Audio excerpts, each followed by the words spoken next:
Get ready for your daily dose of marketing strategies and tactics from entrepreneurs with the guile and experience to help you find success in any marketing capacity. You're listening to Marketing School with your instructors, Neil Patel and Eric Su.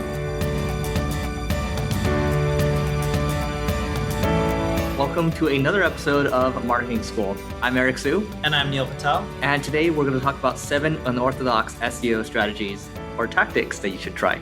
All right, so let's go with the first one, Scrapebox. Everyone thinks about it as a black hat SEO strategy. It doesn't have to be black hat.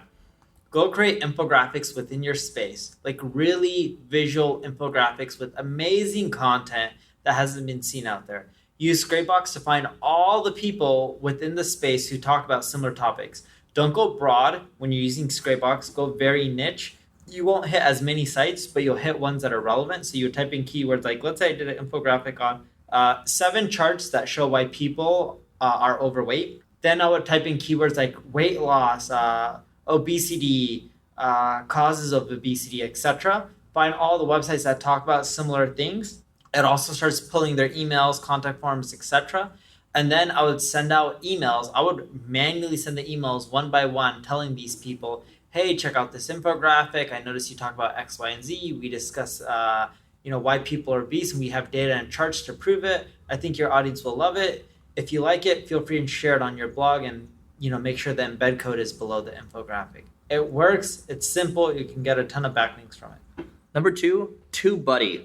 Guess you didn't think about that one, right? We're talking about YouTube right here. YouTube or TubeBuddy is going to allow you to find the most optimal tags for each and every one of your videos, because tags are really important when you're doing YouTube videos. Also, your title is obviously very important, but using a tool like TubeBuddy, it's going to tell you what your video is ranking for in terms of tags. So for example, if Neil has a video out there on online marketing, it's going to show me all the tags that he has for his video, and it's going to show me right next to it, he's number 1, number 10 for a certain position. And I can just look at competitors too to figure out how many tags I should be putting, what tags I should be putting up, and then I can optimize from there. So TubeBuddy, there is a free trial, I believe, and I think AppSumo, the deal probably expired, but they have a deal out there for lifetime membership. Check out TubeBuddy.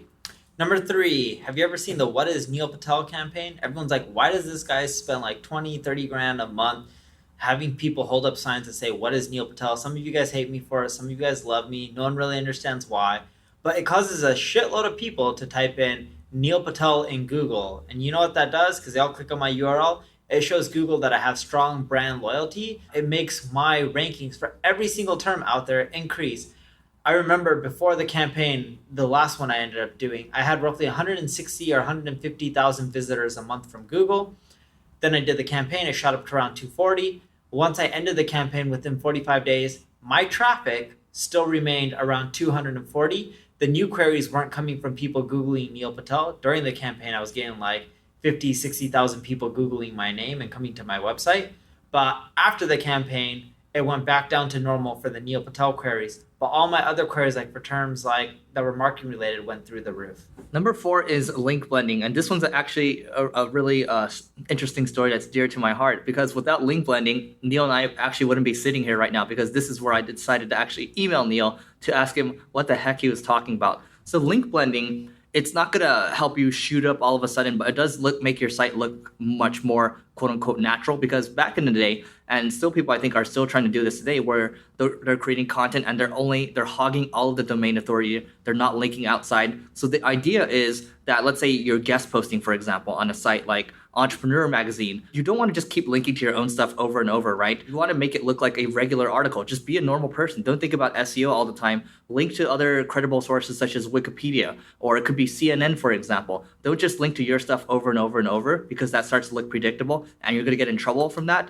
If you're guest posting, the editors are probably going to get you in trouble for that, or they're gonna ban your account. And if you're writing content on your site, don't just link to your own stuff over and over. Link to other websites too. That way, when you look at Wikipedia, they're always citing different sources. Just be a normal person. Blend your links in, whether you're guest posting or when you're writing on your site. Make your site look normal. Stop thinking about SEOing to the max all the time.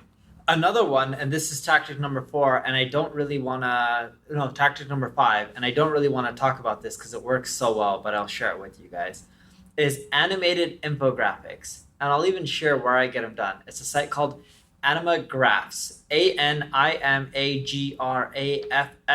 animagraffs.com. That's animagraffs.com. The guy is really affordable, and he creates infographics on things like how a car engine works, how fast does a cheetah actually run.